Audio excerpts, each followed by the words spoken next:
Hello everyone, welcome back to PSM Tutorials. I hope you all are doing absolutely fine. Vectors and scalars में आगे बढ़ते हुए आज हम लोग नेक्स्ट टॉपिक करेंगे dot product and cross product. So let's start with the lecture.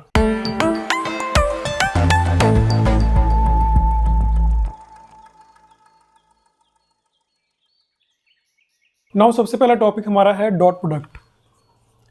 Dot product इसको हम और क्या बोल सकते हैं? इसको हम बोल सकते हैं स्केलर प्रोडक्ट. स्केलर प्रोडक्ट क्यों बोलते हैं इसको? क्योंकि इसका जो आंसर आएगा ना आपके पास, इसका जो आंसर आएगा, मैग्नीट्यूड आएगा, वो आपका स्केलर होगा. अब डॉट प्रोडक्ट को शो कैसे करते हैं? सपोज हमारे पास कोई दो वेक्टर्स हैं, ए वेक्टर एंड बी वेक्टर. हम यहाँ पर इसको ऐसे शो कर देते हैं कि ए वेक्टर और ये एक मेरे पास है बी वेक्टर. इसको अरेंज आपने ऐसे ही करना है. अरेंज कैसे करोगे कि इन दोनों की जो टेल्स है, ठीक है, यानी कि दोनों की जो डायरेक्शंस हैं, जो टेल्स हैं, वो क्या करेंगी, उन दोनों को हमें ज्वाइन करवाना है और उन दोनों के बीच में देखना है कि एंगल क्या बन रहा है. ठीक है, तो हमने इन दोनों के बीच में एंगल बनाया थीटा. अब सपोज कर लिया कि मेरे पास दो वेक्टर्स हैं, ए वेक्टर्स एंड बी वेक्टर्स, और दोनों की डायरेक्शंस में जो एंगल है वो थीटा है. इस चीज़ को बहुत ध्यान से समझना है कि दोनों की डायरेक्शंस के अंदर जो एंगल बन रहा है वो थीटा है. ठीक है, डायरेक्शंस क्या है? इस तरफ और इस तरफ. नाउ अब हमें डॉट प्रोडक्ट कैसे शो करना है? डॉट प्रोडक्ट शो करने के लिए हम लिखेंगे a vector dot B vector. अब इसका जो आंसर आता है वो आता है a B cos theta. A B cos theta. अब जो ए बी कॉस थीटा है ना, ये जो आंसर आता है स्केलर होता है. ठीक है, इसकी कोई डायरेक्शन नहीं होती है. तो जो ये स्केलर आंसर आता है इसी को हम बोलते हैं डॉट प्रोडक्ट या स्केलर प्रोडक्ट. हमारा आंसर आ चुका है. अब ए बी कॉस थीटा हम इसको निकालेंगे कैसे? ए क्या है, बी क्या है, हमने ए वेक्टर से वेक्टर क्यों हटा दिया? ठीक है, तो देखो अब ये जो सिंगल ए है ना विदाउट वेक्टर, ये कैसे आता है? हमारे पास अगर ए वेक्टर दिया हुआ है तो उसका मैग्नीट्यूड निकालते हैं. मैग्नीट्यूड निकालने के बाद जो आंसर आएगा वही ए की वैल्यू होती है. अब मैग्नीट्यूड कैसे निकलेगा? मैग्नीट्यूड जैसे जैसे हम आगे बढ़ेंगे हम मैग्नीट्यूड भी सीखेंगे कि वेक्टर का मैग्नीट्यूड कैसे निकलता है. और वैसे भी मैंने आपको पहले बताया भी हुआ है कि वेक्टर का मैग्नीट्यूड कैसे निकलता है. प्रीवियस वीडियो देख लो, वहाँ पर आपको पता चल जाएगा. तो ऐसे निकलता है मैग्नीट्यूड. सेम ऐसे ही हम बी वेक्टर का मैग्नीट्यूड निकालेंगे. फिर हमारे पास थीटा है, कॉस ऑफ थीटा निकालो, आंसर आ जाएगा आपके पास. ठीक है, तो ये है हमारे पास बेसिक्स की टर्म्स कि डॉट प्रोडक्ट और स्केलर प्रोडक्ट क्या होता है. अब थोड़ा हम कुछ एडवांस लेवल पर जाते हैं, उसमें देखते हैं हम क्या होता है. अब देखो हमारे पास एंगल थीटा है. अब हम सोचते हैं कि इन दोनों वेक्टर्स के बीच में एंगल थीटा ही बन रहा है, लेकिन इसमें दो तरह के एंगल्स बनते हैं. एक तो हमारे पास थीटा है और दूसरा एंगल कौन सा है हमारे पास? जो इसका रिफ्लेक्स एंगल होगा. अब रिफ्लेक्स एंगल इसमें कितना बनेगा? देखो अगर ये वाला एंगल थीटा है तो ये वाला एंगल कौन सा होगा? 360 माइनस थीटा होगा ना. तो इसको हम लिख रहे हैं 360 माइनस थीटा. अब बात ये आती है कि आप यहाँ पर थीटा की जगह 360 माइनस थीटा भी यूज़ कर सकते हो, क्योंकि दोनों की वैल्यू सेम होती है. जो वैल्यू कॉस थीटा की होगी वही वैल्यू आपकी कॉस 360 माइनस थीटा की होगी. अब ये कैसे हुआ? अब आपके मन में आ रहा होगा कि ये कैसे पॉसिबल है कि कॉस थीटा और कॉस 360 माइनस थीटा की जो वैल्यू होगी वो सेम आएगी. उसको समझने के लिए हम बेसिक से एक ग्राफ लेकर चलते हैं. जैसे आपने सबसे पहले मैं आपको साइन के बारे में बताता हूँ, तो क्योंकि आपको साइन में भी काम आएगा वो चीज़ और कॉस में भी काम आएगा. तो देखो हमारे पास जो साइन का ग्राफ होता है, वो साइन का ग्राफ आपने कैसे पढ़ा हुआ है? आप ये कहते हो कि साइन वेव बनती है एक, तो ये होता है साइन का ग्राफ. अब साइन का ग्राफ दिखाने के लिए हम कुछ वैल्यूज़ लेकर चलते हैं कि यहाँ पर 0 वैल्यू है और यहाँ पर 1 वैल्यू है. यानी कि इस पॉइंट पे 1 वैल्यू आ रही है और जो नीचे वाला पार्ट है, ठीक है, जो हमारे एक्सिस के साथ टच हो रहा है वो 0 पे होगा. तो हमने यहाँ पर फिर से 0 लगा दिया कि हाँ यहाँ पर वैल्यू मेरी 0 आ रही है. ठीक है, फिर से यहाँ पर वैल्यू कौन सी आई है? तो 1 वैल्यू है लेकिन नेगेटिव में है, तो यहाँ पर हम लिखेंगे -1 और यहाँ पर वैल्यू फिर से 0 होगी. अभी एंगल्स कैसे डिस्ट्रीब्यूट होते हैं? एंगल्स देख लो. जैसे यहाँ पर होगा 0 डिग्री, यहाँ पर होगा 90 डिग्री, यहाँ पर क्या होगा 180 डिग्री. आपने क्या करना है 90 प्लस करते जाना है 180, और यहाँ पर जब 90 प्लस करेंगे तो 270 डिग्री हो जाएगा. अब 270 से 90 और प्लस करो, 360 डिग्री कंप्लीट हो गया. यानी कि कंप्लीट एंगल की वैल्यूज़ है साइन के लिए. साइन 0 पे क्या होगा? 0 होगा. साइन 90 पे क्या होगा? 1 होगा. साइन 180 पे क्या होगा? 0. साइन 270 पे वैल्यू आएगी -1 और साइन 360 पे वैल्यू आएगी 0. तो ऐसे ग्राफ होता है साइन का. ठीक है, अभी आप इसको इसी के वे में देखते रहो. फिर आगे एक चीज़ और देखनी है आपने. आई होप कि आपने लिख लिया होगा. अब मैं इसको रब कर रहा हूँ. तो ये तो था हमारे पास साइन का graph, sine theta. Suppose sine theta का ग्राफ है.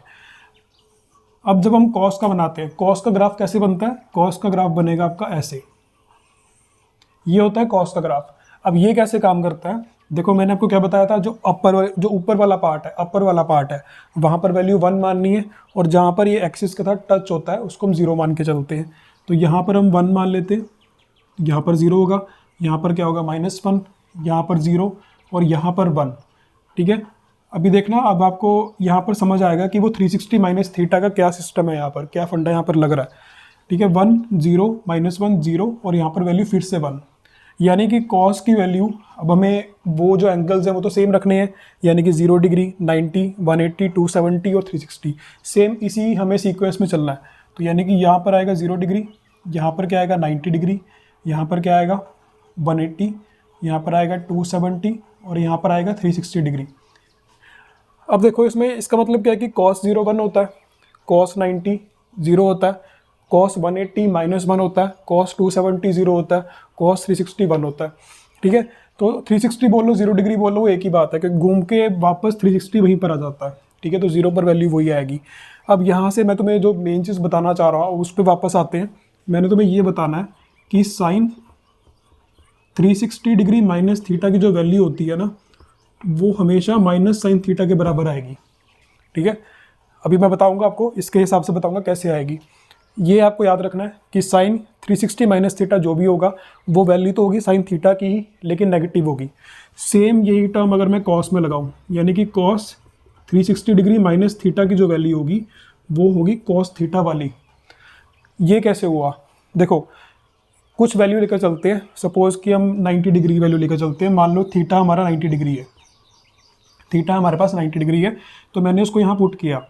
तो जब मैंने 90 डिग्री पुट किया यहाँ पर, तो 360 में से 90 के कितना आता है 270 आता है, यानी कि कॉस 270 डिग्री, और यहाँ पर कॉस 90 डिग्री बन जाएगा। इसका मतलब ये हमें क्या बता रहा है कि कॉस 270 डिग्री की जो वैल्यू है वो कॉस 90 वाली ही होगी। अब चेक करते हैं इसको ग्राफ में, ये कॉस का है ना, तो कॉस के ग्राफ में चेक करो। कॉस 270, कॉस 270 कहाँ पर है? ये रहा, 0 आंसर है यहाँ पर। कॉस 90 ये रहा, यहाँ पर भी 0 वैल्यू है। इसका मतलब क्या हुआ? अब इसको कुछ ग्राफ के टर्म्स में भी समझना शुरू करो, क्योंकि आपको ग्राफ जो है ना, ग्राफ में चलना आना चाहिए। आपको ग्राफ को नेविगेट करना आना चाहिए कि ग्राफ कैसे काम कर रहा है, हमें उसको माइंड में कैसे चलाना है। ठीक है, हमें ग्राफ के अंदर कैसे घूमना है वो देखो कैसे चलना है। जैसे मेरे पास cos 90 है और यहाँ पर cos 270 है। देखा जाए तो अगर मैं स्टार्टिंग में 0 वैल्यू मान के चलूँ थीटा की, अगर मैं स्टार्टिंग में थीटा की 0 वैल्यू मान के चलूँ, तो यहाँ पर क्या होगा 360 डिग्री और यहाँ पर क्या होगा cos 0 डिग्री। ठीक है, सही समझ आ रहा है? थीटा की वैल्यू मैंने 0 रख के देखी है, ये 0 से लेकर 90 बढ़ रहा है और ये 360 से 270 कम हो रहा है। ठीक है, तो अभी इसी तरह से हम ग्राफ में चलते हैं कि cos 0 से 90 की तरफ जाना है हमने।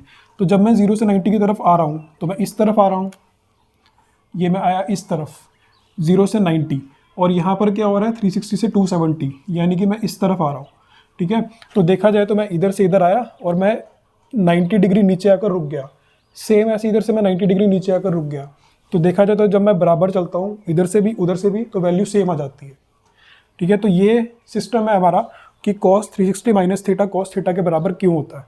तो अगर आपके माइंड में ग्राफ्स रहेंगे तो आपको ये भी याद रहेगा कि हाँ cos 360 minus theta cos theta के बराबर होता है। नाउ सेम चीज़ साइन के लिए अप्लाई होगी। साइन के लिए हम दोबारा से क्या करते हैं, सबसे पहले हम मानेंगे कि मेरे पास थीटा क्या है 0 डिग्री।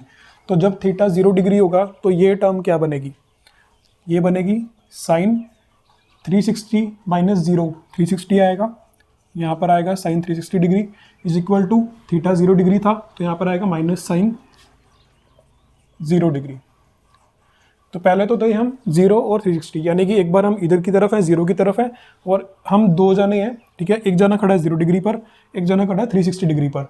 अब वहाँ पर तो हमने चेक किया कि जब दोनों जने अलग अलग जगह पर खड़े थे, एक जना 0 डिग्री पर खड़ा था, एक जना 360 डिग्री पर खड़ा था, तो जितने एंगल वो आते थे अपनी तरफ उतना वैल्यू सेम आती थी। ठीक है, अगर ये अपनी तरफ से 90 डिग्री आगे गया और ये अपनी तरफ से 90 डिग्री पीछे की तरफ आया तो दोनों की वैल्यू सेम आ गई। ठीक है, दोनों जहाँ पर जाकर रुके वहाँ पर वैल्यू सेम आ चुकी है। सेम ये चीज़ यहाँ पर अप्लाई कर रहे हैं, यहाँ पर क्या आना चाहिए, नेगेटिव वैल्यू के साथ आना चाहिए। ठीक है, तो अब जब हम थीटा को 90 डिग्री लेकर चलेंगे तो साइन 360 माइनस 90 हो जाएगा is equal to minus sine 90 degree हो जाएगा, यानी कि 360 से 90 कम करने हैं और यहाँ पर 0 से 90 आगे चलेगी। तो हमने क्या किया, हम 0 से 90 गए, मैं 0 से 90 गया, तो यहाँ पर ऐसे गया मैं, और जो दूसरा पर्सन 360 पर खड़ा है वो 360 से 90 कम हो गया, 360 से 90 पीछे आ गया। तो जब वो 360 से 90 पीछे आएगा तो वो यहाँ पर रुकेगा आकर, ठीक है, और ये वाला पर्सन यहाँ पर रुकेगा आकर। इसकी वैल्यू क्या है, 1 है, इसकी वैल्यू क्या है, -1। तो यानी कि 270 वाले की वैल्यू -1 है और साइन 90 की वैल्यू क्या आ रही है, 1 आ रही है। एक माइनस यहाँ पहले से पड़ा है, ठीक है, और इसकी वैल्यू आ गई 1। तो देखो दोनों बराबर आ गए, ठीक है। तो यहाँ से हमें प्रूव हो गया कि जो cos 360 माइनस थीटा होता है उसकी वैल्यू तो cos थीटा वाली ही होती है। यानी कि आपको बेसिक चीज टर्म ये याद रखनी है कि अगर आपके पास 360 माइनस थीटा लिखा हुआ है तो जो थीटा की वैल्यू है उतनी ही वैल्यू पर आंसर आ जाएगा, ठीक है। अगर इसमें फिर से कन्फ्यूजन हो रही है, दोबारा से देख लो कि अगर मेरे पास थीटा सपोज कि ये 30 डिग्री दिया हुआ है, 30 डिग्री दिया हुआ है, तो ये वाला एंगल रिफ्लेक्स एंगल क्या होगा, 360 माइनस 30, ठीक है। जो बचेगा हमारे पास वही तो होगा, हम 30 को यहाँ से निकाल देंगे, ये 330 बचेगा। तो यानी कि cos 330 की जो वैल्यू है वो cos 30 के ही बराबर होती है, ठीक है। यहाँ से हमने ये प्रूव किया। सेम यही चीज़ साइन में अप्लाई होगी। जब हम साइन में 30 लेकर चलेंगे वहाँ पर क्या होगा, सिर्फ एक माइनस आ जाएगा कि वैल्यू तो वही आएगी लेकिन नेगेटिव में आएगी वैल्यू, ठीक है। आई होप कि अब अच्छे से समझ गए होंगे इसको। अब डॉट प्रोडक्ट में एक चीज़ और आती है कि अगर आप इसका प्रोडक्ट देखो, अगर आप डॉट प्रोडक्ट पर ध्यान दो तो उसमें एक नई चीज़ आपको दिखेगी।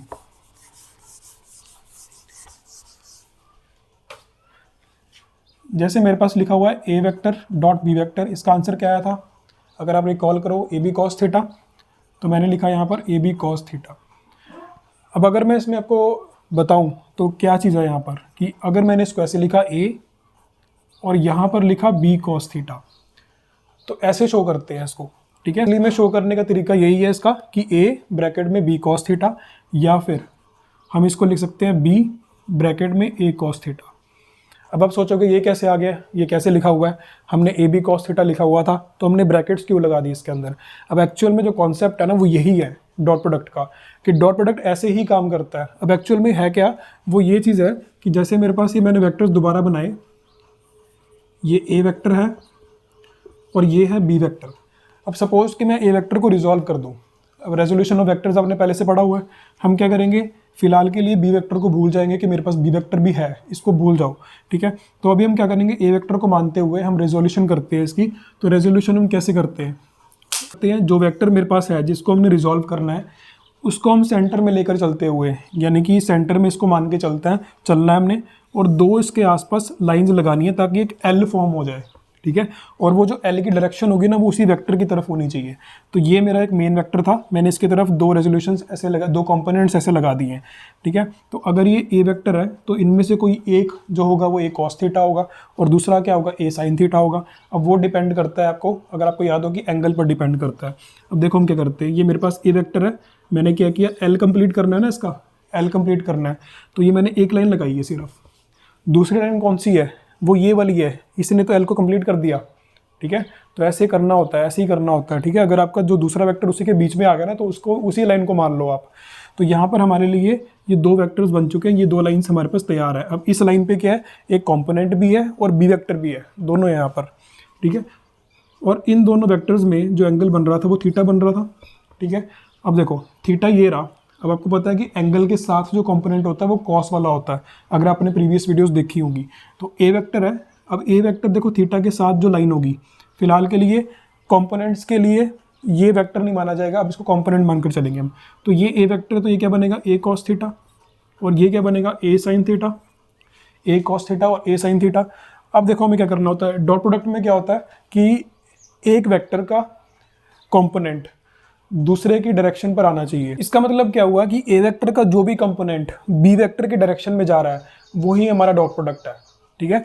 तो देखो यहाँ पर हमने क्या लिखा था कि जैसे यहाँ पर बी वेक्टर है और ए कॉस थीटा है, और अगर मैं आपको बताऊँ बेसिकली कि क्या हो रहा है कि हमारे पास ये ए वेक्टर है और ये बी वेक्टर है। अब इस ए वेक्टर के मैंने दो कंपोनेंट्स किए, एक था ए साइन थीटा और एक था ए कॉस थीटा, ए साइन थीटा ए कॉस थीटा।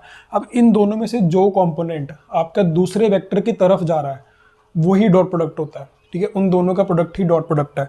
तो देखो हमारे पास ए वेक्टर का जो एक कंपोनेंट ए साइन थीटा था वो तो अपना अलग ही जा रहा है कहीं और, ठीक है। जो ए कॉस थीटा है वो जा रहा है बी की तरफ, तो जो कंपोनेंट बी की तरफ जा रहा है वो ही हमें कंसीडर करना है, ठीक है। तो यानी कि ये वाली जो टर्म है ना, वो ये यहाँ पर अप्लाई हो रही है, ठीक है। तो इसको हम क्या लिख सकते हैं, कंपोनेंट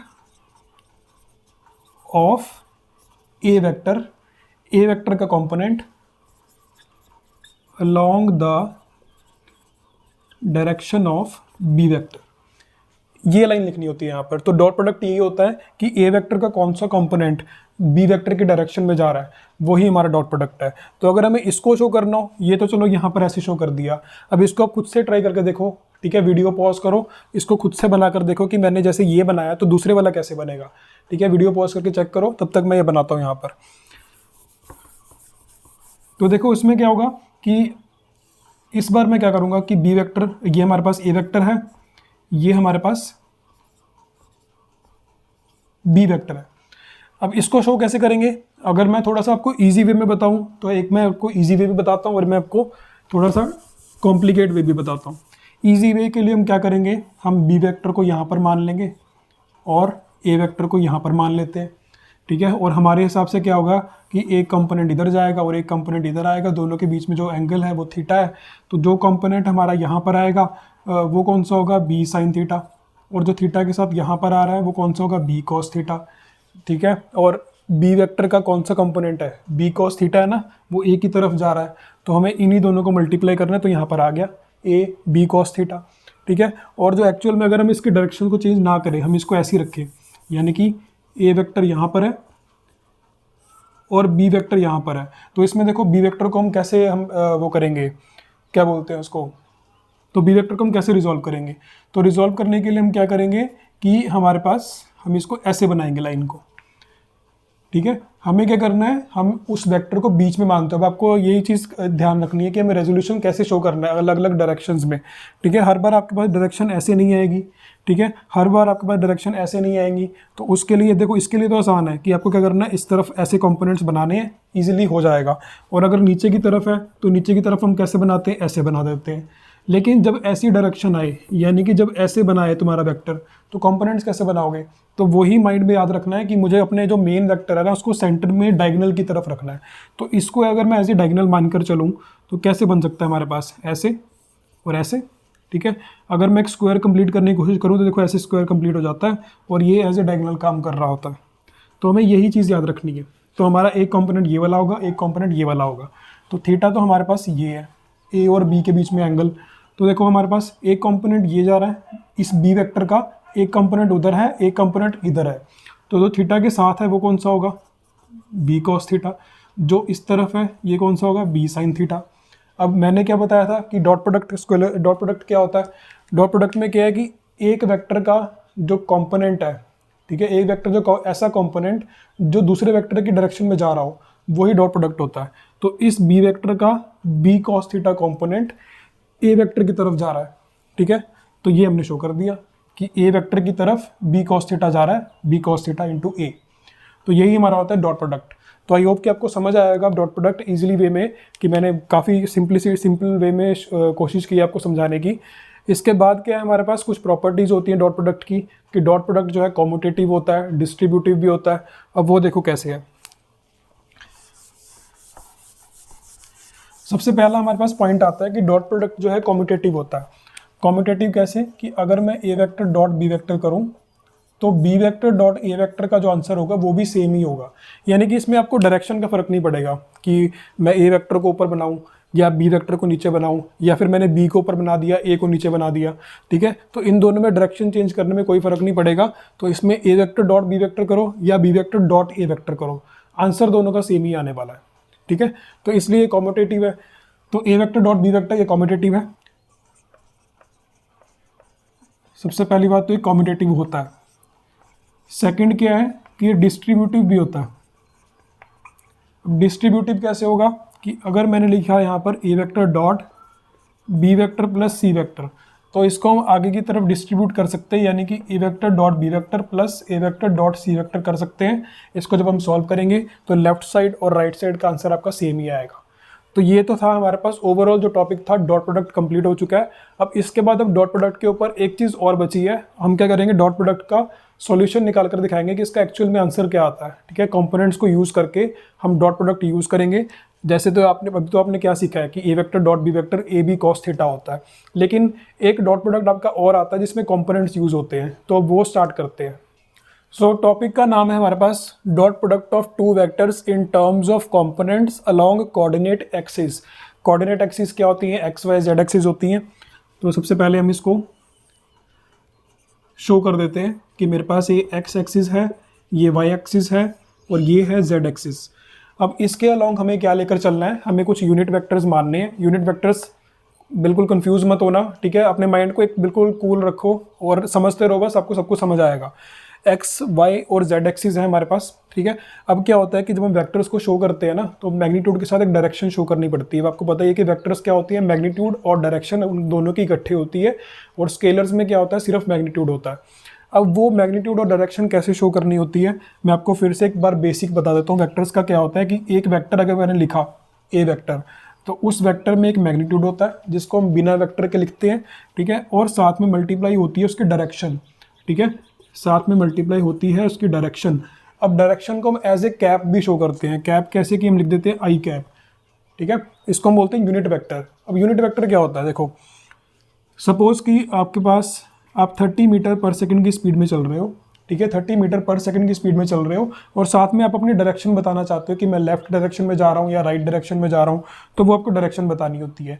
लेकिन जब पार्टिकल्स होते हैं ना, पार्टिकल्स चलते हैं 3D में, तो 3D में उनको अपनी एक एक्सिस बतानी होती है कि मैं किस एक्सिस की तरफ जा रहा हूँ, ठीक है? तो वो एक्सिस बताने के लिए उनके पास डायरेक्शंस होती हैं एक्स, वाई और जेड एक्सिस, ठीक है? अब इन एक्सिस की तरफ अगर तो वो एक्स की तरफ जा रहा है, तो उसका जो यूनिट वेक्टर होता है, यूनिट वेक्टर क्या होता है? सिर्फ डायरेक्शन बताने के लिए होता है, और लेकिन उसकी जो वैल्यू होती है ना, वो 1 होती है।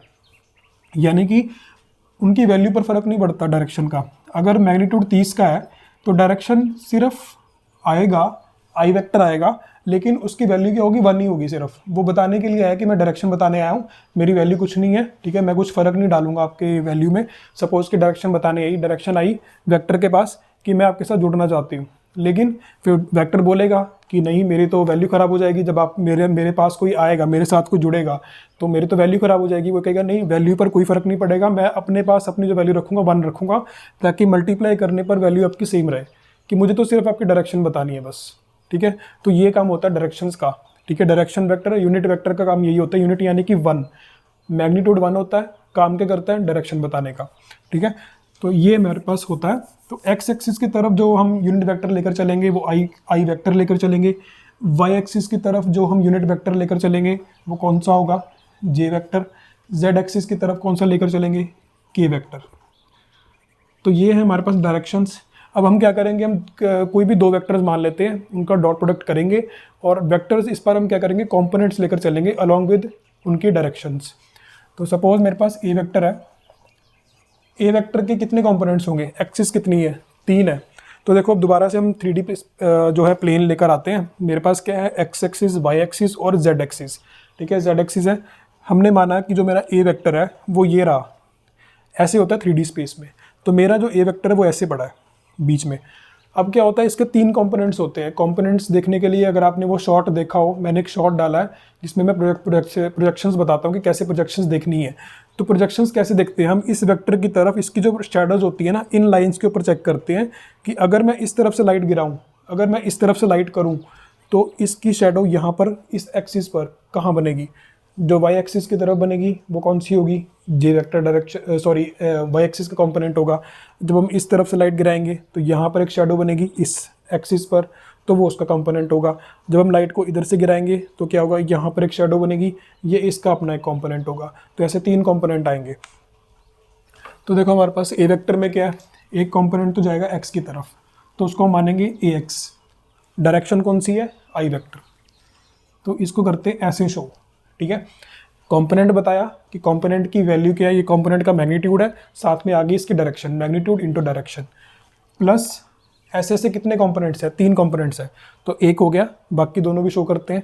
तो वाई एक्सिस की तरफ कौन सा कंपोनेंट है? ए वाई कंपोनेंट है, और ये इसकी डायरेक्शन क्या है? जेड वेक्टर, सॉरी, जे वेक्टर। सेम ऐसे ही जेड एक्सिस की तरफ कौन सा कंपोनेंट है? ए जेड, और इसकी डायरेक्शन क्या है? के वेक्टर। तो ये तो हो गया हमारे पास ए वेक्टर। सेम ऐसे ही हम बी वेक्टर मानकर चलेंगे। अब ऐसे ही मान लो कि एक और वेक्टर है मेरे पास, उसका भी अपने अपने 3 कंपोनेंट्स होंगे। तो इनको शो कैसे करते हैं कि ए वेक्टर तो मेरा कैसे था, ए वेक्टर मेरा ऐसे था, तो सेम ऐसे ही एक वेक्टर और है यहाँ पर, ए वेक्टर और बी वेक्टर दोनों हैं, दोनों का डॉट प्रोडक्ट करेंगे हम। तो बी वेक्टर हमारे पास क्या हो गया, बी एक्स आई वेक्टर, यानी कि बी वेक्टर का जो एक्स की तरफ कंपोनेंट था वो बी एक्स है और उसकी डायरेक्शन क्या होगी, आई वेक्टर वाली ही होगी। फिर आगे हमारे पास आएगा बी वाई और इसकी डायरेक्शन क्या है, जे वेक्टर। फिर आगे आएगा बी जेड, इसकी डायरेक्शन क्या है, के वेक्टर। ये हमारे पास हो गए 2 वेक्टर्स, इनका करना है डॉट प्रोडक्ट। तो हम इसको कैसे लिखेंगे, a vector dot B vector. तो सबसे पहले ए वेक्टर के पूरी वैल्यू यहाँ पर लिख दो, ए X I vector plus A Y J vector plus A Z K vector. ये मैंने इसको ऐसे लिख दिया। थोड़ा सा सिंप्लिसिटी करने के लिए हम क्या करेंगे, बी वेक्टर को ब्लू से लिखेंगे, ठीक है। ब्लू कलर से लिखने के लिए हम इसको यहाँ पर ऐसे लिखेंगे कि B X I vector plus B Y J vector plus B Z K vector. इसमें ये कन्फ्यूज़न मत करना कि y अलग से है, ये y जो है ना ये b के साथ ही है, ये b की ना सबस्क्रिप्ट में है, सब स्क्रिप्ट में है नीचे की तरफ, तो सिर्फ ये बता रहा है कि b का कंपोनेंट y की तरफ। तो हमने इन दोनों को डॉट प्रोडक्ट करना है, मैंने यहाँ पर लगा दिया डॉट। अब आपने क्या पढ़ा था कि डिस्ट्रीब्यूटिव प्रॉपर्टी अप्लाई होती है यहाँ पर। डिस्ट्रीब्यूटिव प्रॉपर्टी क्या थी कि अगर बाहर ए वेक्टर पड़ा है और अंदर a b vector plus C vector है, तो ये अंदर जाकर मल्टीप्लाई हो सकता है और प्लस आ जाएगा बीच में। तो वही चीज़ हम अप्लाई करेंगे। हम क्या करेंगे, सबसे पहले एक उठाएंगे, ठीक है, इसको इस कंप्लीट से मल्टीप्लाई करेंगे, इस पूरे से, तो जो आंसर आते रहेंगे हम यहाँ पर लिखते रहेंगे। फिर जब एक का काम हो जाएगा, ठीक है, ये जो है ना इन तीनों से एक अलग अलग मल्टीप्लाई होगा, तो 3 वैल्यूज़ ये लेकर आएगा। सेम ऐसे फिर ये करेगा, फिर इसकी बारी है, फिर ये करेगा मल्टीप्लाई, 3 वैल्यूज़ ये लेकर आएगा, फिर इसकी वैल्यू आएगी, फिर ये मल्टीप्लाई करेगा, फिर 3 वैल्यूज़ ये लेकर आएगा, यानी कि टोटल मिला के हमारे पास 9 टर्म्स आएंगी। हम उसको सॉल्व करेंगे, ठीक है। अब देखो इसमें क्या होगा, हम इसको हटा देते हैं। अब आपको बस प्रोसेस याद रखना है कि सबसे पहले इसकी बारी है, फिर इसकी बारी है, फिर इसकी बारी है, ठीक है। सिंपल करने के लिए हम दोबारा से एक काम करते हैं, हम इसको पहले शो ही कर देते हैं कि पहले ए एक्स आई वेक्टर जो है वो इस पूरे से मल्टीप्लाई होने वाला है। तो मैंने इसको ऐसे लिखा, B X I vector plus B Y J vector plus B Z K vector. इसको हम क्या करते हैं, जो ए वाले वेक्टर्स हम इसको ब्लैक में ही रखते हैं, तो बनेगा ए X I vector. Then plus का साइन है, तो प्लस का साइन लगाया हमने।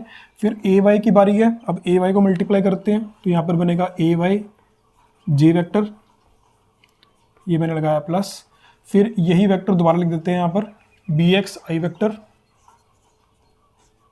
Plus B Y J vector plus B Z K vector, ये ऐसे आया। फिर ए जेड के वेक्टर की बारी है, अब हम इसको यहाँ पर लिख देते हैं, इसको हम हटा दें, ठीक है, इसको आप कॉपी में नोट कर लेना। अब आएगा ए जेड के वेक्टर। देन क्या करेंगे, फिर से बी वेक्टर पूरा का पूरा मल्टीप्लाई होगा। आपको अगर याद हो, मैंने आपको यही बताया था कि पहले इसकी बारी है, ये इस कंप्लीट से मल्टीप्लाई होगा, वो यहाँ पर लिख दिया। फिर इसकी बारी है, इस कंप्लीट से मल्टीप्लाई होगा, तो ये यहाँ पर आ चुका है। अब बारी है ए जेड के वेक्टर की, ए जेड के वेक्टर इस कंप्लीट से मल्टीप्लाई होगा, यहाँ पर आएगा, तो यहाँ बनेगा B X I vector plus B Y J vector plus B Z K vector. तो हो गया कंप्लीट यहाँ पर। अब हम क्या करते हैं, इनको मल्टीप्लाई करते हैं। मल्टीप्लाई कैसे होगा, आप सिंपल मैथ आपको पता ही होगा कि ये टर्म अंदर जाकर मल्टीप्लाई होगी, फिर ये होगी, फिर ये होगी, इनका अपना आएगा, फिर ये होगी, फिर ये, ऐसे लाइन वाइज चलता जाएगा। तो हम इसको ऐसे लिखते हैं, कलर्स हम वैसे रखेंगे ब्लैक एंड ब्लू। तो पहले ए की बारी है, यहाँ पर आएगा A X I vector dot, क्योंकि डॉट प्रोडक्ट हो रहा है तो डॉट जरूर याद रखना, डॉट प्रोडक्ट हो रहा है इसमें। तो यहाँ पर आएगा बी एक्स आई वेक्टर, फिर क्या आएगा प्लस, फिर ये A X I vector, then क्या आएगा बी वाई जे वेक्टर, बीच में लगा देते हैं डॉट, फिर आएगा A X I vector,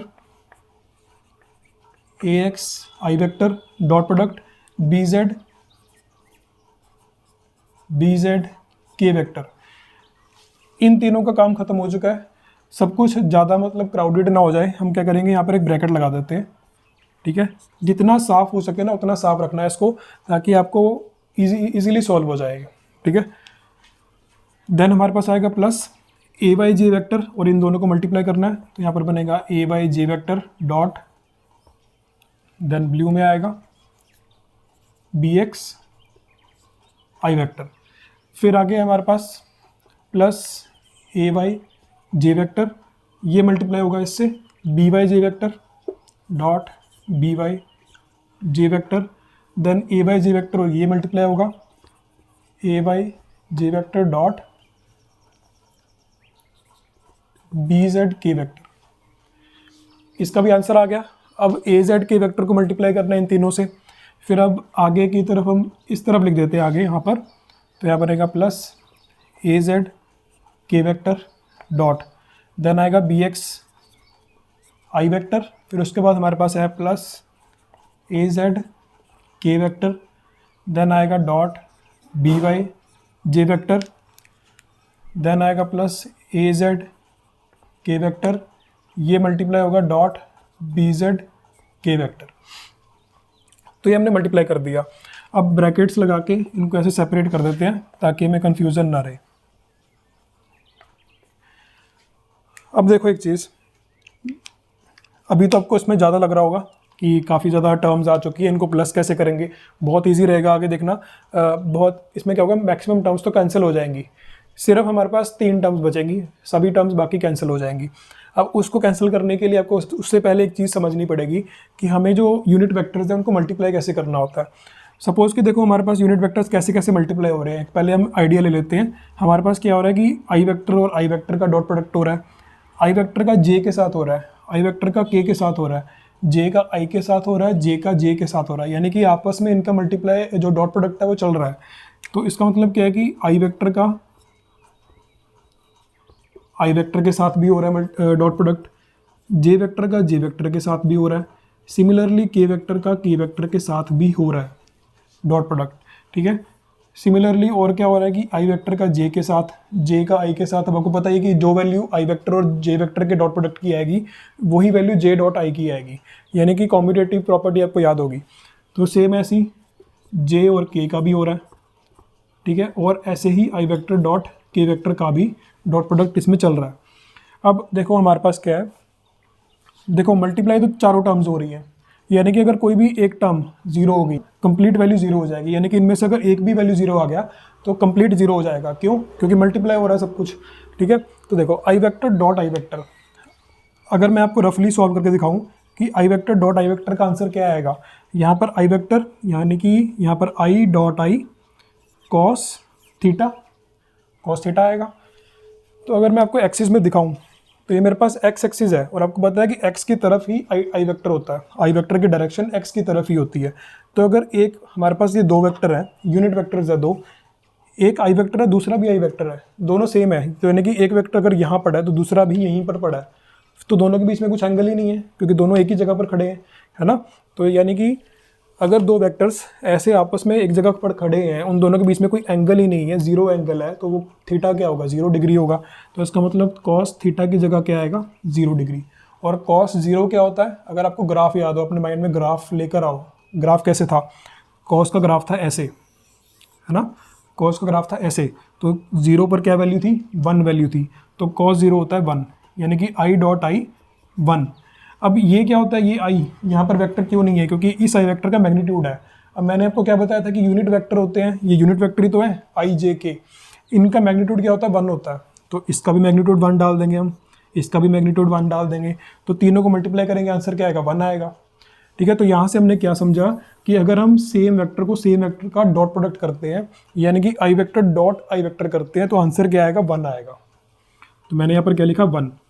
similarly J vector में भी ऐसे ही होगा, बस वो क्या था कि ये एक्स की तरफ था और ये क्या हो जाएगा, वाई की तरफ हो जाएगा, और दोनों के बीच में एंगल तो फिर से 0 है, तो आंसर फिर से वही आना है। तो यानी कि अगर मैं सेम वेक्टर को सेम वेक्टर के साथ डॉट प्रोडक्ट करता हूँ तो आंसर आता है 1। तो ये तो हमने नोट करके रख लिया कि जहाँ पर भी मेरे पास क्या हो रहा है कि सेम वेक्टर्स मल्टीप्लाई हो रहे हैं, सेम यूनिट वेक्टर्स मल्टीप्लाई हो रहे हैं, तो आई वेक्टर डॉट आई वेक्टर, यानी कि ये दोनों मिलकर 1 बनाएंगे, और यहाँ पर आंसर क्या आएगा, ए एक्स बी एक्स, ठीक है, ए एक्स बी एक्स आएगा। अब इनकी बारी आती है हमारे पास आई वेक्टर डॉट जे वेक्टर की। इनमें देखो आई वेक्टर और जे वेक्टर, तो यहाँ पर क्या होगा कि आई वेक्टर का मैग्नीट्यूड, आई का मैग्नीट्यूड क्या होगा, 1 ही होगा क्योंकि यूनिट वेक्टर है, तो 1.1, जे का भी मैग्नीट्यूड 1 ही होगा क्योंकि वो भी एक यूनिट वेक्टर है।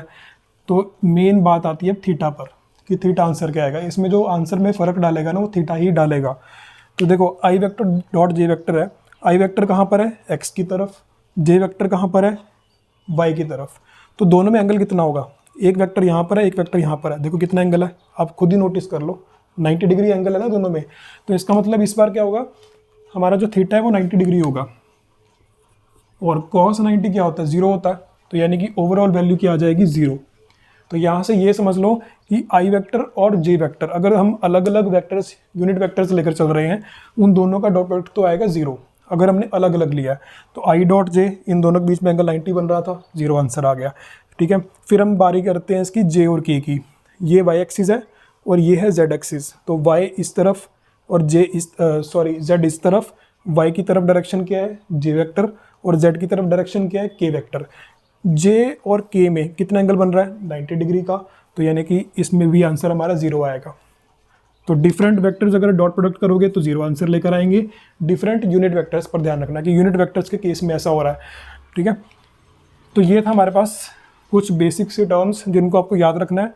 दोबारा से मैं आपको रिवाइज करवा देता हूँ कि अगर तो आप सेम यूनिट वेक्टर्स को मल्टीप्लाई डॉट प्रोडक्ट कर रहे हो तो इसका आंसर तो आएगा 1। लेकिन अगर आप डिफरेंट यूनिट वेक्टर्स को डॉट प्रोडक्ट कर रहे हो तो आंसर आएगा 0। क्यों, क्योंकि जो थीटा होता है उस पर फर्क पड़ रहा है। ठीक है, अब देखो इसको हम अप्लाई करते हैं और देखना कितनी वैल्यूज आपकी कम हो जाएंगी।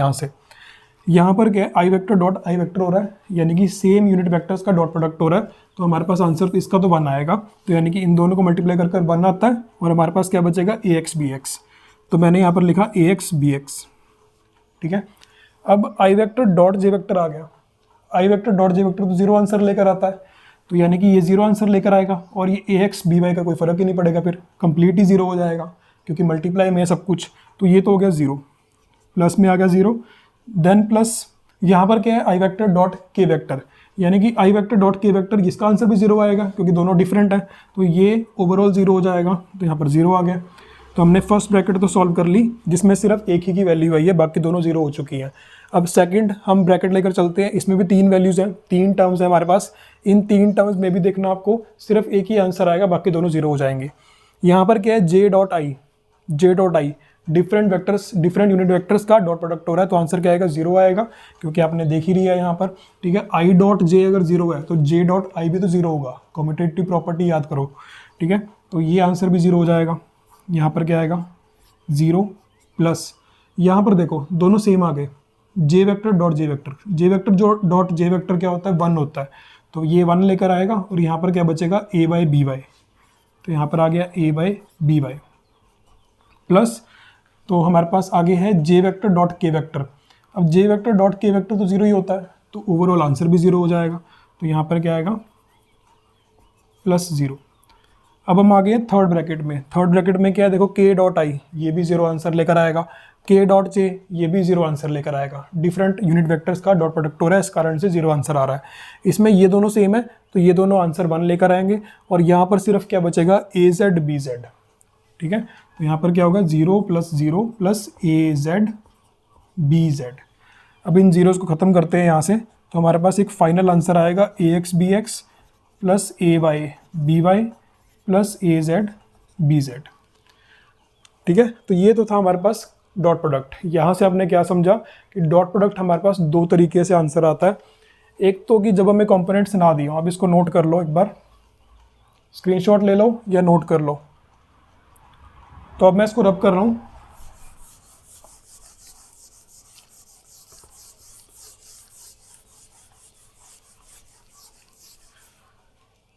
तो यहाँ से अगर हम समराइज करें कि डॉट प्रोडक्ट में आज हमने क्या पढ़ा है, डॉट प्रोडक्ट में हमने आज ये पढ़ा कि अगर मैं ए वेक्टर डॉट बी वेक्टर को डॉट प्रोडक्ट करता हूँ तो हमारे पास आंसर क्या आएगा, ए बी कॉस थीटा।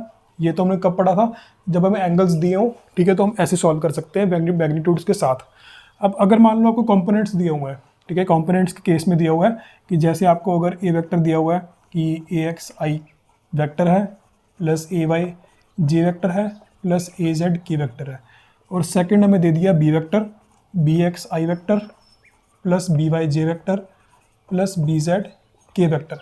अगर हमें ऐसे कंपोनेंट्स की फॉर्म में दिया हुआ है कोऑर्डिनेट एक्सिस के अंदर। तो हम इसका आंसर कैसे निकालेंगे कि मुझे ए वेक्टर डॉट बी वेक्टर निकालना है, तो सिंपली हम क्या करेंगे, ए एक्स बी एक्स प्लस ए वाई बी वाई प्लस ए जेड बी जेड, यानी कि जो मेरे पास कंपोनेंट्स हैं इन दोनों को मल्टीप्लाई करते रहो। ए एक्स बी एक्स मल्टीप्लाई किया प्लस ए वाई बी वाई मल्टीप्लाई किया, ए जेड बी जेड मल्टीप्लाई किया, तीनों को प्लस किया, आंसर आ जाएगा हमारे पास। आपकी बुक में एक एग्जांपल है डॉट प्रोडक्ट के ऊपर, वो एग्जांपल है 2.4, the work done by a force F vector during a displacement r vector is given by F vector dot r vector. तो इसमें आपको पहले तो एक बेसिक फॉर्मूला बताया हुआ है कि वर्क डन जो होता है वो F vector dot r vector होता है, यानी कि दोनों का डॉट प्रोडक्ट होता है, फोर्स का और डिस्प्लेसमेंट वेक्टर का। उसके बाद दिया गया suppose a force 12 Newton acts on A particle. Suppose करो कि किसी पार्टिकल पर 12 न्यूटन की जो फोर्स है, 12 न्यूटन की फोर्स है, वो वर्टिकली अपवर्ड डायरेक्शन में लगाई जाती है। तो मेरे पास ये एक पार्टिकल हो गया और इसके ऊपर ये इस डायरेक्शन में, अपवर्ड डायरेक्शन में 12 न्यूटन फोर्स लग रहा है। उसके बाद क्या हुआ, and the particle is displace through, जो पार्टिकल है वो डिस्प्लेस कितना हुआ, 2 मीटर वर्टिकली डाउनवर्ड डायरेक्शन में। तो वर्टिकली डाउनवर्ड डायरेक्शन में वो 2 मीटर नीचे डिस्प्लेस हो गया। तो हमें फोर्स वेक्टर भी दे दिया, फोर्स का मैग्नीट्यूड भी दे दिया और डिस्प्लेसमेंट का मैग्नीट्यूड भी मिल चुका है। Find the work done by the force during this displacement, हमें इस डिस्प्लेसमेंट के दौरान इस फोर्स ने कितना वर्क किया, सिर्फ वो निकालना है। तो ये मेरे पास फॉर्मूला है, हम सिंपली क्या करेंगे, फॉर्मूला अप्लाई करेंगे। डॉट प्रोडक्ट क्या होता है, दोनों प्रोडक्ट्स का मैग्नीट्यूड का मल्टीप्लाई और साथ में कॉस के साथ एंगल आएगा, तो एफ आर कॉस थीटा, ये हमने अप्लाई कर दिया डॉट प्रोडक्ट। एफ का मैग्नीट्यूड क्या है 12, फोर्स का मैग्नीट्यूड हमें दिया हुआ है, और आर यानी कि डिस्प्लेसमेंट का मैग्नीट्यूड भी दिया हुआ है, 2 आ गया, कॉस थीटा, और दोनों के बीच में एंगल देखो कितना बन रहा है, 180 डिग्री। तो यहाँ पर आ जाएगा कॉस 180 डिग्री। 12 2 कॉस 180 की वैल्यू क्या होती है, -1। अगर आपको देखना है कि -1 वैल्यू कैसी होती है, आप सिंपली बस उसका एक ग्राफ बनाकर देखो। यहाँ पर 0 था, यहाँ पर 90 था, यहाँ पर था 180 डिग्री। तो यहाँ पर 0 पर वैल्यू 1 है क्योंकि ऊपर की तरफ है, ये नीचे एक्सिस के साथ टच हो रहा है, तो यहाँ पर 0 आंसर आएगा। यहाँ पर आंसर क्या आएगा तो 1, लेकिन नेगेटिव में। तो कॉस 180 क्या होता है, -1। यहाँ पर आ गया -1, मल्टीप्लाई करोगे तो आंसर आएगा -24 जूल्स। तो ये हमारे पास वर्क डन का आंसर। सो आई होप आपको आज का लेक्चर समझ आया होगा, डॉट प्रोडक्ट आपको बहुत इजीली समझ आया होगा। मैंने हर कोशिश की है कि आपको हर चीज़ बता पाऊँ, ठीक है। अगर आपको कुछ और डाउट आता है तो आप कमेंट करो इस वीडियो के नीचे। हम नेक्स्ट लेक्चर में हम करेंगे cross product. So that's all for today, thank you for watching this video.